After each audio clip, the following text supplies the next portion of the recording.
Asyhadu an la ilaha illallah wahdahu la syarika lah wa asyhadu anna Muhammadan abduhu wa rasuluh la nabiyya wa la rasula ba'da. Allahumma shalli ala sayyidina Muhammad wa ala ali Muhammad. Qala Allah ta'ala fil kitabil karim, a'udzu billahi minasyaitonir rajim. Ya ayyuhalladzina amanu taqullaha wa qulu qawlan sadida yuslih lakum a'malakum wa yaghfir lakum dzunubakum wa may yuti'illaha wa rasulahu faqad faza fawzan 'azima. Alhamdulillah, teman-teman yang dirahmati Allah SWT, segala puji bagi Allah yang sampai hari ini masih memberikan kepada kita nikmat yang luar biasa, nikmat yang tidak bisa kita hitung, nikmat yang tidak bisa kita balas, nikmat kesehatan, nikmat kesempatan, nikmat iman dan Islam, sehingga kita bisa hadir pada sore hari ini dalam kajian rutin kita. Mudah-mudahan Allah senantiasa memberikan kepada kita keistiqomahan dan rahmat serta hidayahnya. Amin. Tak lupa salawat dan salam mari kita saling agungkan kepada junjungan kita, Nabi agung kita, Nabi Muhammad SAW. Allahumma sholli ala Muhammad wa ala ali Muhammad. Mudah-mudahan kita bisa istiqomah dalam menjalankan sunnah-sunnah beliau dan mudah-mudahan kalau kita mendapatkan syafaat dari beliau. Amin. Tapi teman-teman yang terima kasih bagi yang baru gabung ya. Jadi ini kajian kita membahas tentang masa keemasan peradaban Islam. Ini sudah bagian ketiga. Jadi sudah pekan ketiga kita membahas. Pekan pertama kita membahas ada 5 zaman yang menjadi nubuat dari Rasulullah SAW. Apa itu nubuat? Nubuat itu hadis yang disampaikan oleh Rasulullah tapi akan kejadian di masa yang akan datang. Contohnya adalah 5 zaman.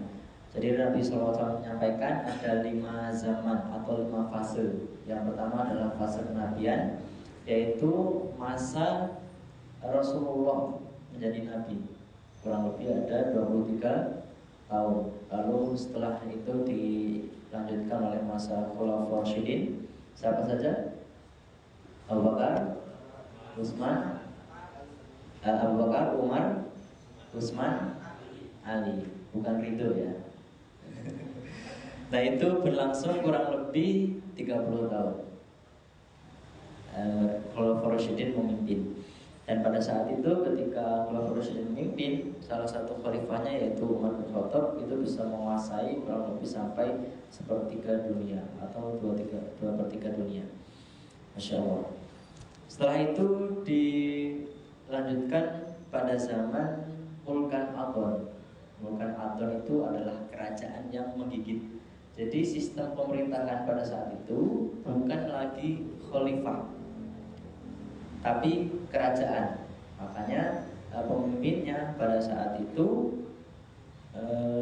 yang dipilih adalah penerusnya atau anaknya atau kerabatnya begitu. Jadi bukan sistem aklamasi atau sistem musyawarah.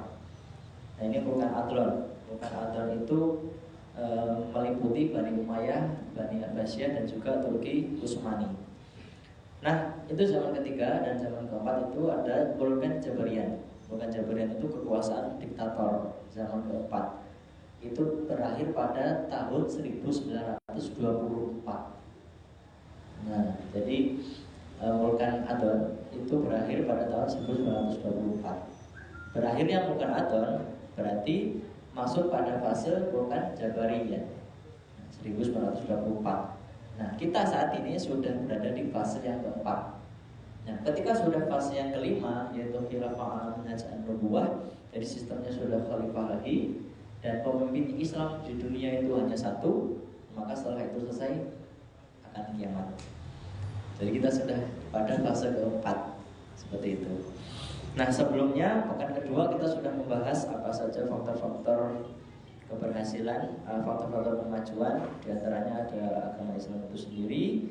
Yang kedua, pemerintah yang berpihak pada ilmu pengetahuan, mereka menggunakan bahasa Arab. Yang keempat, menjunjung tinggi pendidikan. Yang kelima, menghormati penghormatan kepada ilmuwan. Yang keenam, maraknya penelitian. Dan ketujuh adalah perdagangan internasional. Lalu kemarin kita juga membahas faktor-faktor kemunduran umat Islam. Yang pertama adalah jauh dari Al-Quran dan As-Sunnah. Jadi ketika Nabi SAW sebelum wafat, beliau meninggalkan 2 pusaka yang ketika kita memegangnya, kita tidak akan tersesat selama-lamanya. Kalau misalnya di sini ada ojol, kalau dia tidak tahu suatu tempat atau tidak ada map, maka dia akan tersesat atau akan muter-muter. Begitupun dengan ini, ketika kita jauh dari 2 pusaka yang disampaikan oleh Nabi, yaitu Al-Quran dan juga As-Sunnah, maka kita juga akan tersesat. Maka dari itu kita seharusnya sebagai umat muslim harus membaca Al-Quran, mempelajari Al-Quran, mentadabburi Al-Quran. Jadi jangan sampai kita jauh dari Al-Quran dan juga As-Sunnah. Kenapa Sunnah? Karena semakin banyak kita menjalankan Sunnah Nabi Muhammad SAW, maka semakin kita itu mudah diingat oleh Rasulullah SAW di hari kiamat. Kita ini 1400 tahun jaraknya dengan Nabi SAW. Nabi tidak pernah melihat kita. Ya enggak? Kenapa kita beriman? Atau apa namanya? Wahyu. Kenapa wahyu saat ini masih Islam? Masih beriman? Karena sudah dari lahir. Benar. Tapi selain itu, yang paling penting adalah pengakuan kita diakui sebagai umatnya Nabi Muhammad SAW. Itu yang paling penting. Makanya semakin kita banyak mengikuti sunnahnya, semakin kita, terutama salah satu amalan saja, berwudu. Berwudu itu jangan dianggap sepele loh. Berwudu itu kurang lebih nggak sampai 5 menit kita berwudu. Tetapi justru di akhirat itu kita sangat mudah dikenali oleh Rasulullah. Kenapa? Rasulullah memisalkan, jika ada rombongan kuda berwarna hitam, lalu ada satu kuda berwarna putih, pasti kuda yang berwarna putih akan mudah dikenali. Begitupun umatnya yang gemar berwudu, maka anggota tubuh yang digunakan untuk berwudu itu akan bercahaya di hari kiamat, insyaallah. Maka dari itu jangan menyepelekan berwudu. Minimal kita berwudu 5 kali, sholat 5 waktu, ditambah sholat sunnah atau wudu sebelum tidur. Nah ini yang juga sering ditinggalkan oleh umat Muhammad SAW. Kita jangan pernah meninggalkan berwudu sebelum tidur. Kenapa? Dalam hadisnya, barang siapa yang pentingnya berwudu sebelum tidur itu seperti wudu sebelum sholat. Jadi sangat penting. Nah, faktor-faktor kemunduran yang kedua, banyak kemunafikan, lalu kemerosotan moral, terkena penyakit wahan, cinta dunia dan takut mati. Nah, kita masuk ke pembahasan bagian yang ketiga. Lalu apa yang harus kita lakukan sekarang agar kita berusaha untuk menjadi generasi peradaban Islam yang baik? Yang pertama adalah pelajari sejarah Islam. Nah, kenapa kita harus mempelajari sejarah Islam? Sepertiga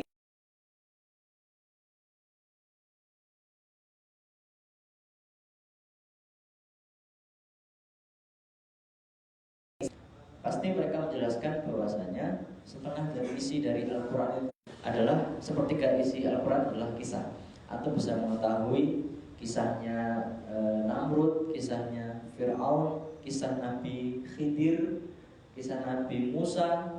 Bahkan ada surat tersendiri khusus namanya Al-Qasas. Di situ membahas Fir'aun dan juga membahas Qarun. Qarun ini dulu adalah hamba Allah yang sangat taat. Ya model-model antum inilah, masih taat ya. Taat, lalu minta sama Nabi Musa untuk didoakan. Wahai Nabi Musa, doakanlah aku menjadi orang yang kaya, maka aku akan gemar sedekah, maka aku akan gemar berzakat. Setelah itu didoakan, dombanya semula 1 menjadi 3, 3 menjadi 5, menjadi 10, menjadi 50, 100, lalu menguasai lembah, memenuhi lembah. Nah, tetapi ketika Qarun ini sudah kaya, ketika ditanya zakat oleh Nabi Musa, maka yang menjawab, sesungguhnya aku kaya karena kepintaranku. Nah ini yang salah pada manusia, merasa dirinya itu hebat. Padahal yang menghebatkan kita ini adalah Allah Subhanahu wa Ta'ala. Kita itu tidak bisa apa-apa kecuali kekuatan dari Allah. La haula wala quwata illa billah. Coba ingat kita waktu kecil, atau antum lihat anak kecil umur 1 bulan, umur 1 tahun. Dulu kita seperti itu. Kita tidak sekuat sekarang. Ketika kita SD, SMP, SMA, lalu kuliah saat ini, kita tidak sekuat kita dulu, tidak sekuat kita sekarang. Nah, yang menguatkan kita adalah Allah dengan wasilah orang tua kita. Maka dari itu, yang saat ini masih punya orang tua atau yang sudah meninggal, tetaplah berbakti pada orang tua. Jangan pernah durhaka kepada orang tua. Pelajari sejarah Islam, terutama kehidupan sang teladan kita, yaitu Rasulullah SAW. Pelajari awal mula kenapa penduduk Mekah itu bisa menyembah berhala. Itu ada nama kitabnya Sirah Nabawiyah. Nah, antum bisa beli di Gramet atau di marketplace Sirah Nabawiyah. Itu kehidupan Rasulullah SAW dari sebelum lahir sampai beliau wafat. Bahkan beliau itu pada masa produktifnya itu kan setelah hijrah dari Mekah ke Madinah itu kurang lebih umur 53 tahun. Umur 53 tahun sampai wafat 63 tahun, dalam 10 tahun itu beliau mengikuti puluhan bahkan ratusan peperangan. Bayangkan, kalau sekarang umur 53 tahun ada yang mau ikut perang nggak? Desta misalnya, kalau ada panggilan perang nih, melawan siapa? Melawan Romawi. Romawi kan taklukan sekarang ya. Kira-kira ikut nggak Desta? Takut kompen misalnya. Ada Polinila khas dengan kompensasi ya. Tapi Rasulullah setelah hijrah itu umur 53 tahun sampai 63 tahun itu produktifnya ikut perang Badar, perang Uhud, perang apa lagi? Perang Khandaq, perang yang lain. Itu luar biasa. Makanya banyak sekali orang-orang, terutama kalau antum mendengar kajiannya Ustaz Zaidul Akbar yang membahas tentang kesehatan itu pasti yang diikuti Rasulullah SAW, resep-resepnya, bagaimana caranya bisa hidup sehat. Kenapa kok Rasulullah umur segitu masih bisa produktif, masih sangat kuat. Rasulullah itu kuat. Rasulullah itu pernah bergulat dengan orang kafir Quraisy. Padahal orang kafir Quraisy ini adalah orang yang paling kuat bergulat pada saat itu. Gulat sekali. Katanya kalau aku kalah dari Muhammad maka aku akan masuk Islam. Gulat dengan Rasulullah SAW. Sekali gulat kalah, tetap gak masuk Islam. 2 kali kalah, sampai 3 kali kalah tetap gak masuk Islam. Itu saking kuatnya Rasulullah SAW. Nah, kita harus mempelajari sejarah Islam. Bagaimana, mengapa kok Bani Umayyah bisa merosot, mengapa Bani Abbasiyah bisa merosot, mengapa Turki Utsmani bisa dikalahkan oleh Yahudi. Itu semua kita harus paham sejarah. Atau bisa beli buku sejarah, biografi sahabat, biografi 10 sahabat Nabi yang di jalan masuk surga, biografi 60 sahabat atau 60 sahabiah yang wanita. Atau bisa pelajari. Karena dengan kita membaca sejarah, maka kita akan timbul kesadaran, ternyata Islam ini sangat luar biasa. Islam ini sangat hebat. Banyak sekali tokoh-tokoh yang saat ini tidak ada dan berada di masa lalu. Atau bisa bayangkan seorang pemimpin menguasai seluruh dunia, menjadi pemimpin, makan setelah rakyatnya lapar, setelah rakyatnya makan, dan tidur setelah rakyatnya tidur, yaitu Umar bin Khattab radhiyallahu anhu. Ketika beliau berkeliling menemukan salah satu rumah yang ternyata tidak ada makanan, beliau memanggul gandum dari Baitul Mal ke rumah rakyatnya, dan jaraknya pun sangat jauh. Ketika ditawari oleh budaknya, wahai Amirul Mukminin, aku saja yang memanggulnya. Kata Umar bin Khattab, apakah engkau mau memanggul dosaku di akhirat nanti? Itu pemimpin yang luar biasa. Maka dari itu ketika antum nanti sudah lulus, sudah mempunyai jabatan yang tinggi, maka gunakan jabatan atau kuasa antum untuk memenangkan Islam atau untuk menjadi syiar agama Islam. Nah, itu yang pertama, yaitu kita harus mempelajari sejarah Islam. Yang kedua, kita harus banyak menuntut ilmu agama. Ilmu dunia memang penting. Yang antum pelajari saat ini, yang jurusan TRKI, peternakan, MI atau akuntansi dan yang lain, itu penting. Tetapi yang paling penting adalah ilmu agama. Jadi bukan sisakan, antum harus menyisakan waktu untuk menuntut ilmu agama. Apalagi saat ini kita mudah mengakses. Misalnya antum bisa mengakses di YouTube, atau bisa mengikuti webinar-webinar, atau bisa mengikuti kajian di masjid, misalnya di Al-Hayah atau di Ad-Du'a atau di Masjid Al-Hikmah PU. Itu rutin kajian. Nah, antum bisa mengikuti di sana. Kenapa? Karena banyak sekali keutamaan-keutamaan dari menuntut ilmu. Yang pertama adalah ilmu itu warisan dari para nabi. Orang yang memiliki banyak ilmu maka mendapat bagian terbesar dari warisan dari Rasulullah SAW. Dalam hadis riwayat Ahmad dan At-Tirmizi, Rasulullah SAW bersabda, sesungguhnya ulama adalah pewaris para nabi. Sungguh para nabi tidak mewariskan dinar dan dirham. Mereka hanya mewariskan ilmu. Maka barang siapa mengambil warisan tersebut, ia telah mengambil bagian yang banyak. Jadi warisan yang terbaik adalah ilmu, bukan dinar dan dirham atau bukan rupiah, tetapi ilmu. Nabi Yakub alaihissalam, ketika beliau akan wafat, apa yang ditanya kepada anaknya? Mata buduna min ba'di, wahai anakku, apa yang akan kalian sembah setelah aku wafat?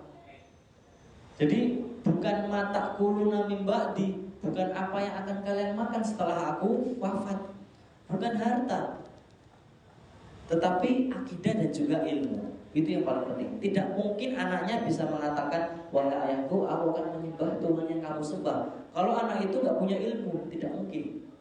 Tetapi ketika anak itu dibekali oleh ilmu, maka anak itu akan menjawab, wahai ayahku, sesungguhnya aku menyembah Tuhan yang kau sembah. Itu. Jadi itu kekhawatiran Nabi Yakub alaihissalam. Selanjutnya, menuntut ilmu adalah jalan menuju surga.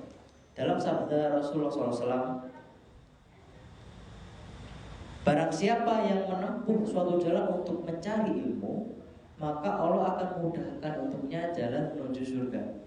Di sini siapa yang ingin masuk surga ngacung? Ada beberapa perempuan yang gak ngacung.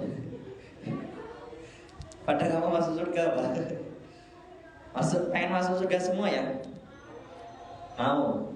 Dalam hadis Bukhari Muslim itu tidak terbantah kesohihannya. Jadi hadisnya benar. Hadisnya sahih. Di sini disampaikan, barang siapa ingin menempuh suatu jalan untuk mencari ilmu, maka Allah akan mudahkan untuknya jalan menuju surga. Jadi ketika kita mencari jalan untuk menuntut ilmu, terutama ilmu agama, maka Allah akan mudahkan jalan kita untuk menuju surga.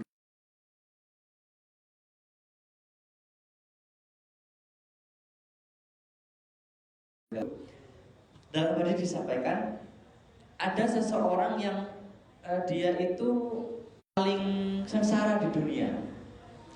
Jadi orang itu paling sengsara di dunia, paling miskin, pokoknya paling mungkin menderita sakit juga lah.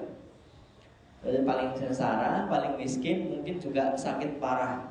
Nah, ketika orang itu baru mencium bau surga, baru mencium loh, dikatakan, apa pendapatmu setelah engkau mencium bau surga? Kata dia, sesungguhnya kesengsaraanku di dunia itu tidak ada apa-apanya setelah aku mencium bau surga.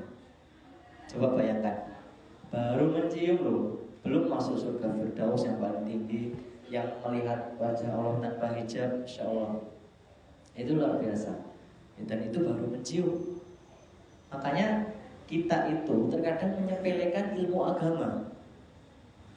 Alah, ilmu agama buat apa sih? Bahkan kita mengolok-olok orang yang rajin ke masjid dengan sebutan fanatik. Fanatik dengan ilmu agama, ekstrim dengan ilmu agama. Itu salah. Mungkin kita yang terlalu jauh dengan ilmu agama. Mungkin kita jauh dari Islam. Kita introspeksi diri. Maka dari itu mudah-mudahan dengan hadirnya kita semua di kajian pada sore hari ini semakin menumbuhkan kita untuk menuntut mencintai ilmu dan juga semakin gemar untuk menuntut ilmu. B.J. Habibie almarhum pernah mengatakan beliau itu menyesal ketika sudah tua karena tidak belajar ilmu agama Islam. Orang yang memiliki IQ yang tinggi ya, bahkan kerjanya di Jerman, tetapi menyesal karena dulu tidak mempelajari ilmu agama. Yang ketiga yang harus kita lakukan tadi, yang pertama ada yang ingat apa yang harus kita lakukan? Yang pertama tadi mempelajari sejarah Islam. Yang kedua menuntut ilmu agama. Yang ketiga adalah menyiapkan kader penerus dakwah. Nah, kenapa kita harus menyiapkan kader penerus dakwah? Karena umat Islam, umatnya Rasulullah SAW itu spesial. Apa spesialnya? Spesialnya umatnya Rasulullah SAW itu adalah umat yang menerima amanah dakwah. Bedanya umatnya Rasulullah SAW dengan umatnya Nabi Isa, umatnya Nabi Musa, umatnya Nabi Nuh, Nabi Ibrahim alaihissalam, itu bedanya kita masih mengemban amanah dakwah. Dan karena apa? Karena tidak ada nabi lagi setelah Rasulullah wafat. Makanya ulama itu pewaris nabi. Ada ulama, ada ustadz, ada dai. Nah, kita ini, walaupun kita ini bukan ustadz, bukan ulama, tetapi kita ini adalah dai. Kita ini dai loh. Nah, nudu'at qabla kulli syai'in. Kita itu dai sebelum apapun. Apapun profesi antum, apapun pekerjaan antum, antum adalah dai. Meskipun antum ini kepala Kakanwil kantor bea cukai, meskipun antum ini misalnya seorang peternak, seorang petani, seorang pengusaha, seorang pegawai, antum itu dai. Jangan lupakan, antum itu dai. Tanamkan dalam diri antum bahwasanya antum itu dai. Kenapa kok saya ini masih mau berkecimpung di dunia dakwah, terutama di Borela? Saya mahasiswa alumni tahun 2018. Sampai sekarang, alhamdulillah saya masih ya bergelut di dunia dakwah. Kenapa? Karena saya merasa saya ini dai. Dan tugas saya itu selesai ketika saya sudah mati. Jadi waktu istirahat kita itu bukan di dunia, tetapi ketika kita sudah mati. Di akhiratlah tempat istirahat kita. Ketika di dunia kita capek-capekkan diri kita, kita lelahkan diri kita untuk menuntut ilmu agama, ilmu dunia yang menunjang ilmu akhirat. Kita persiapkan kader dakwah. Makanya ada kegiatan PMQ. Ini adalah dalam sarana menyiapkan kader dakwah. Makanya antum sekarang yang mahasiswa baru ataupun yang follow up atau yang sudah lama PMQ harus nantiasa ikut PMQ. Kenapa? Bukan faktor nilai yang kita cari, itu bukan faktor nilai. Atau yang kakak Albana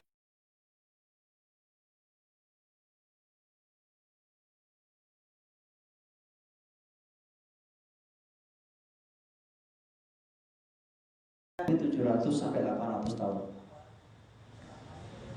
Andalusia, Spanyol yang saat ini Barcelona, Real Madrid, Granada, apalagi Benfica, Sevilla, itu Islam dulu menguasai di sana 700 tahun loh.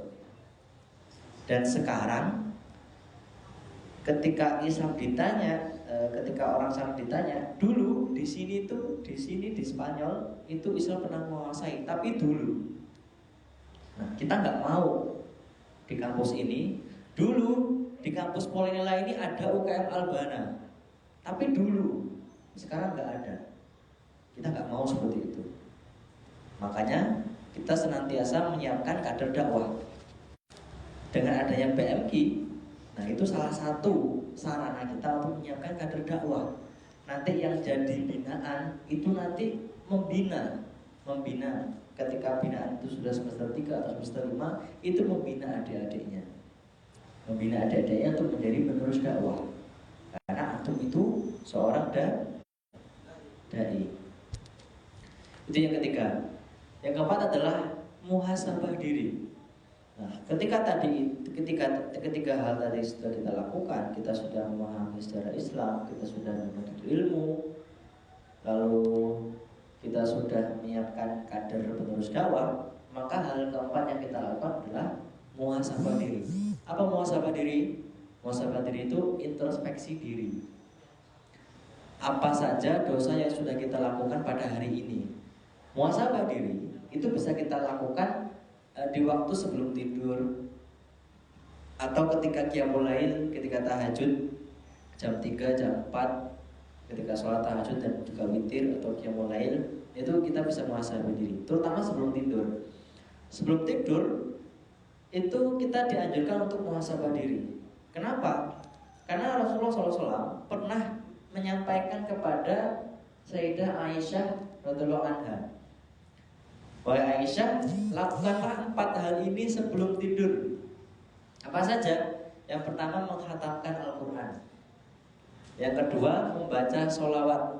Yang ketiga, memohonkan ampunan untuk seluruh kaum muslimin. Yang keempat, melakukan ibadah haji dan umroh. Ada yang sanggup? Ada yang sanggup? Yang pertama, menghatamkan Al-Quran sebelum tidur. Ada yang sanggup? Enggak? Desta sanggup, Desta? Belum? Ananda? Yang tilawah tadi Sarbani? Mana Sarbani?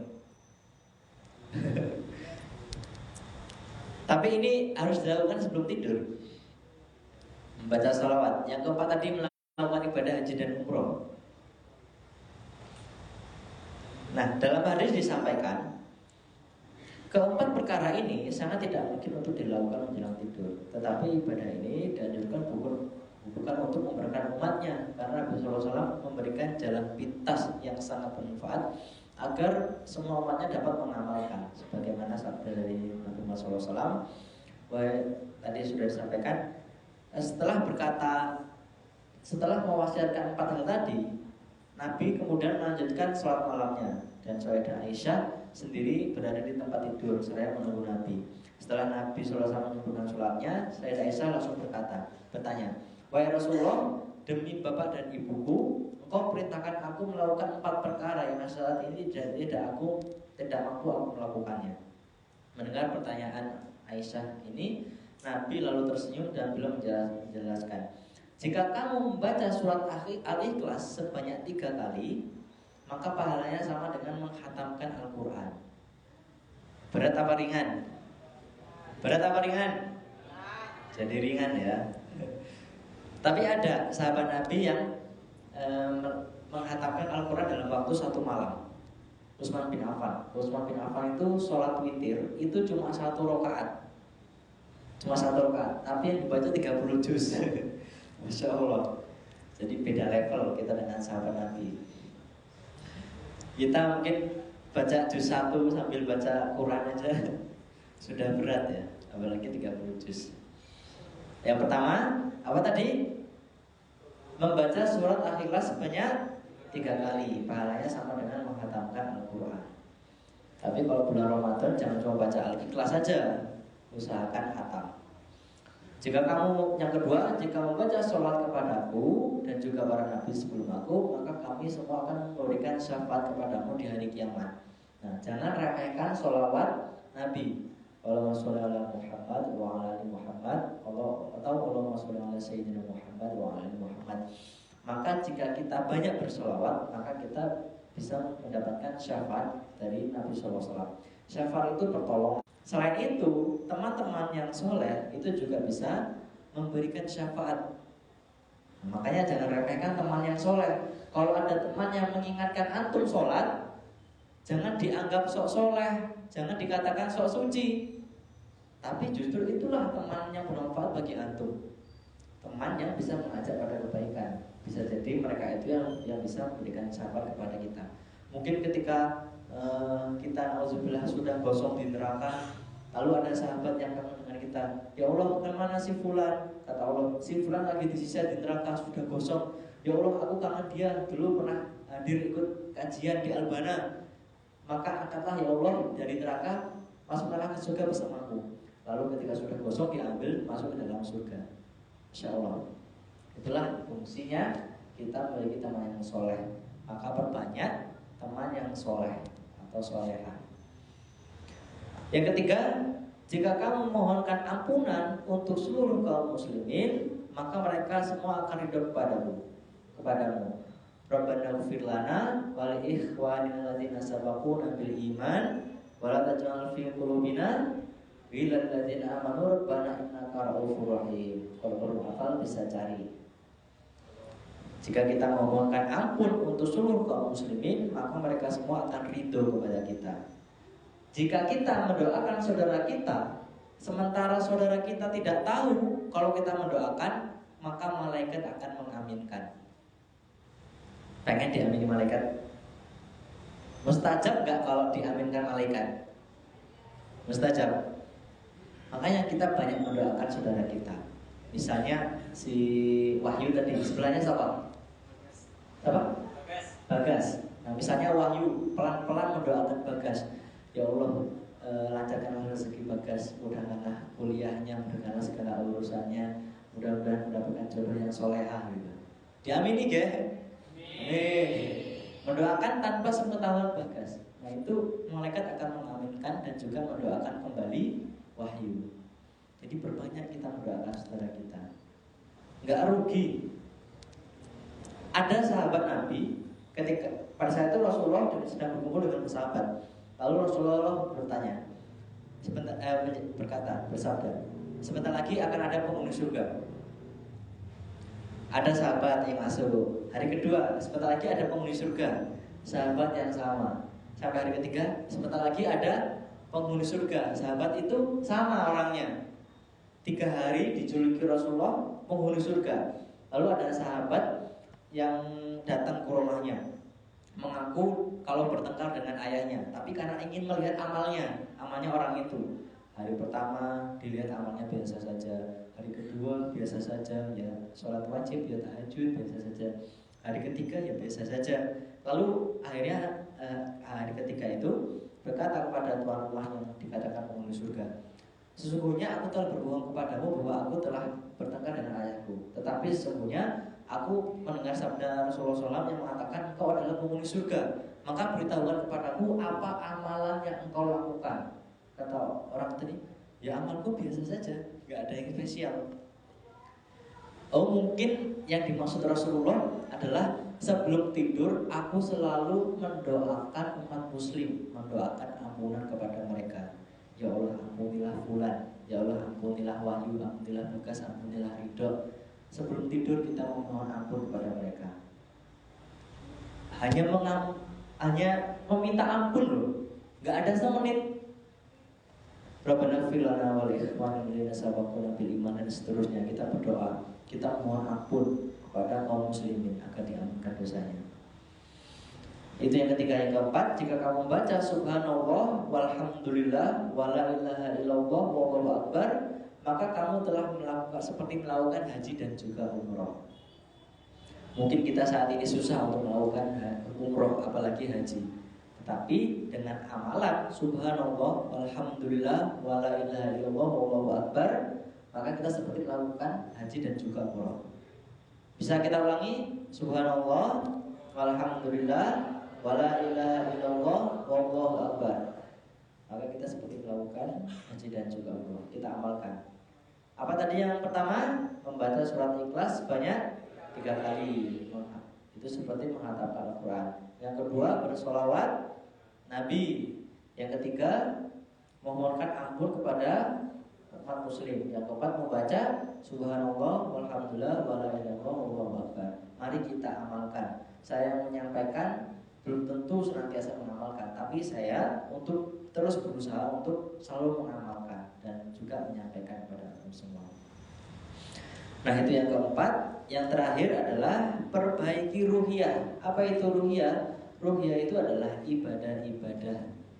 Nah, kita perbaiki ibadah-ibadah kita. Yang sholat jamaahnya terutama laki-laki, yang sholat wajibnya biasa di rumah, belajar sholat berjamaah di masjid awal waktu. Kalau bisa masih dengar imamnya mengucapkan Allahu Akbar.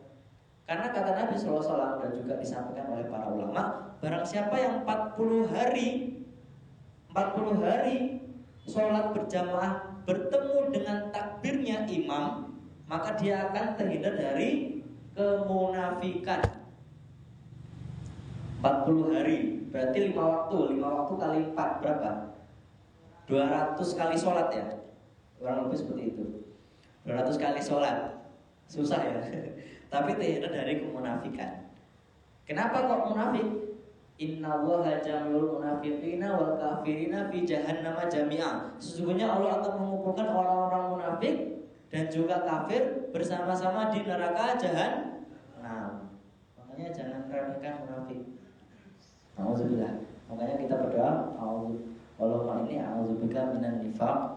Kita berlindung kepada Allah dari kemunafikan. Alhamdulillah. Perbaiki ruhiyah kita.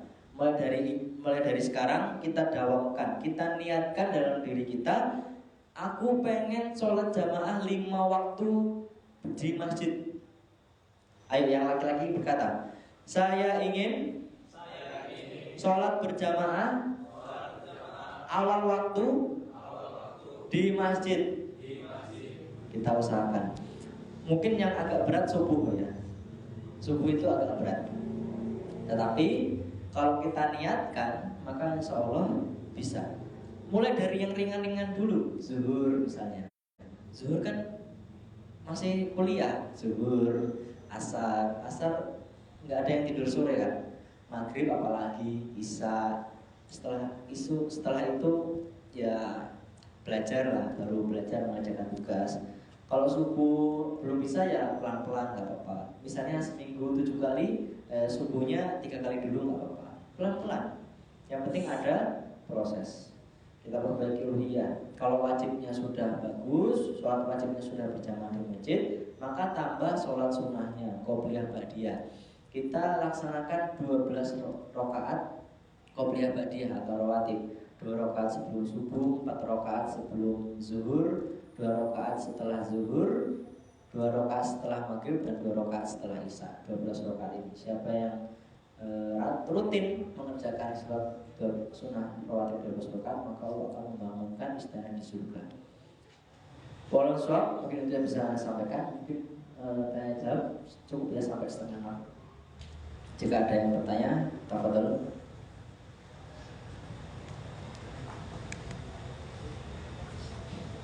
Ada yang bertanya?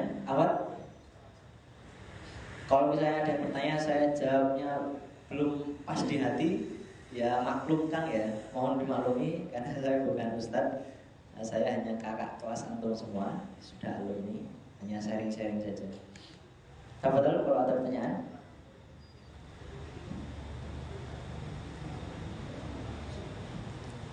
Nanti yang mau slide-nya bisa minta ke panitia ya. Saya sudah share ke Aina Rizky Febi.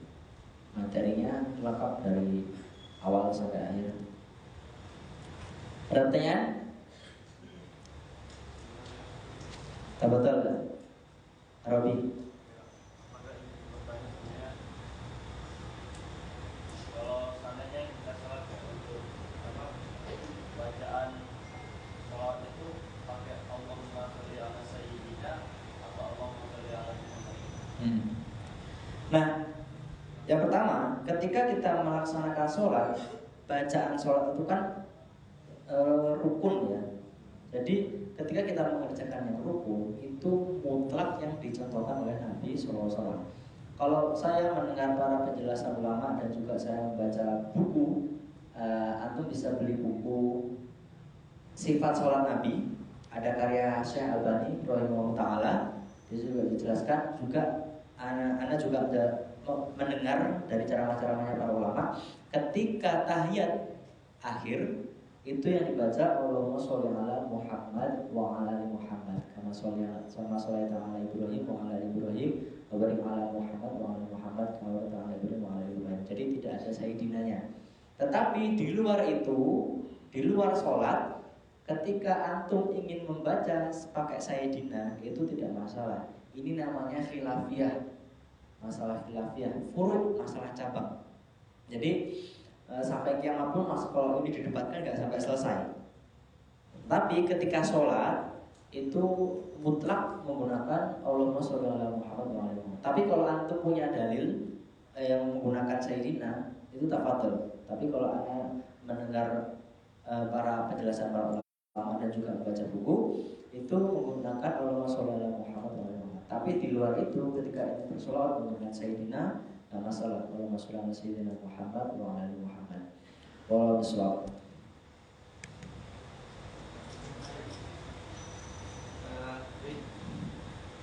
Jadi saya tanyakan terkait dengan masa keemasan Islam, di mana pada zaman Rasulullah itu kan dengan para sahabat juga kita ketahui hampir Quraisy itu juga mendominasi atau banyak juga. Perang Uhud itu jumlah prajuritnya Quraisy sekarang banyak. Sekarang juga yang kita lihat orang-orang kafir juga mungkin masih mendominasi di muka bumi ini. Yang Anda tanyakan, kalau di zamannya sahabat itu bisa dikatakan zaman keemasan Islam, sedangkan sekarang juga ya kondisinya mungkin sedikit sama.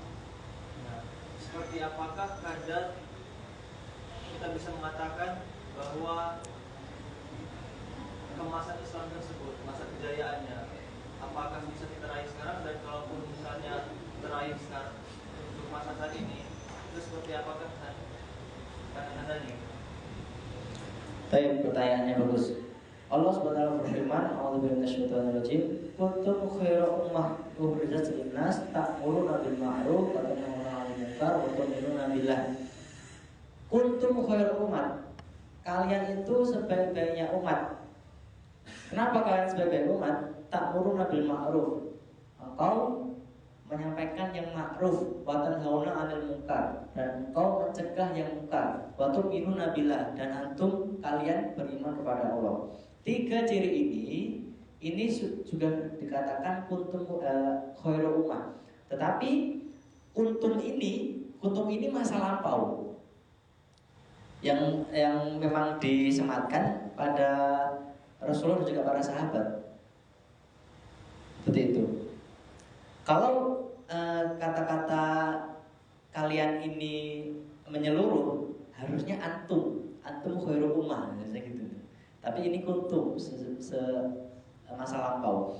Tetapi kita jangan risau, kita bisa melakukan 3 hal tadi: amar ma'ruf, nahi mungkar, dan juga beriman kepada Allah.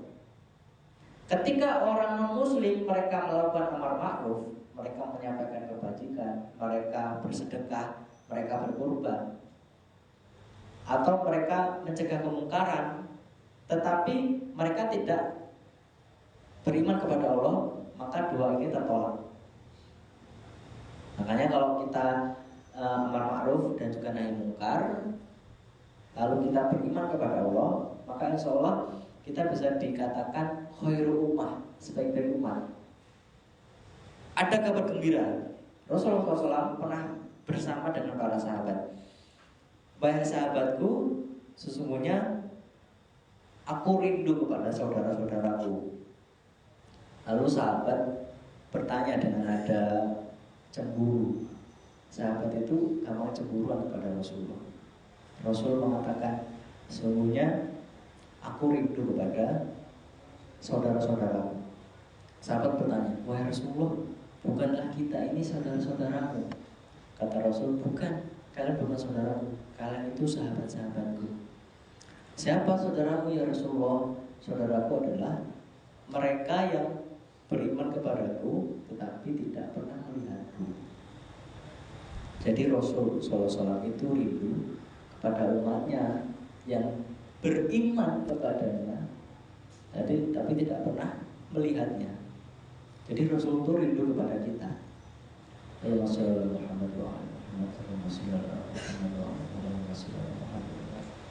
Jadi kalau Rasulullah SAW saja rindu kepada kita, seharusnya kita rindu kepada beliau dengan melaksanakan sunnah-sunnahnya, mengikuti perintahnya. Jangan kita mulai dari sekarang kita kurangi keburukan. Kalau bisa malaikat raqib yang banyak mencatat kita, jangan malaikat atid.